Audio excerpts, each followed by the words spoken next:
બોટાદ શહેરમાં રાજ્યની નારી રક્ષા સેના દ્વારા કલેક્ટર કચેરીએ કરણી સેનાના નેતાઓની સાથે આવેદનપત્ર પાઠવ્યું હતું। ગુજરાત રાજ્યમાં મહિલાઓ સાથે થતા દુષ્કર્મના કિસ્સાઓને પગલે આવેદનપત્ર આપવામાં આવ્યું હતું। બોટાદ જિલ્લાના અધિક કલેક્ટરને નારી રક્ષા સેના દ્વારા આવેદનપત્ર આપીને દુષ્કર્મના આરોપીઓ સામે કડક કાર્યવાહી થાય તેવી માંગ પણ કરી હતી। જો કે બોટાદની કરણી સેના દ્વારા નારી રક્ષા સેનાને સમર્થન આપવામાં આવ્યું હતું। हम भारत की नारी है, फूल नहीं चिंगारी है, हम भारत की नारी है। शक्ति जिंदाबाद, भारत भारत माता की जय, भारत माता की जय।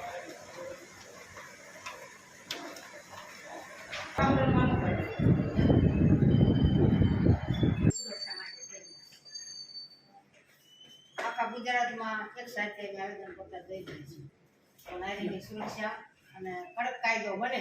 સરવૈયા નૈનાબેન, હું નારી રક્ષા સેનાના જિલ્લાની અધ્યક્ષ।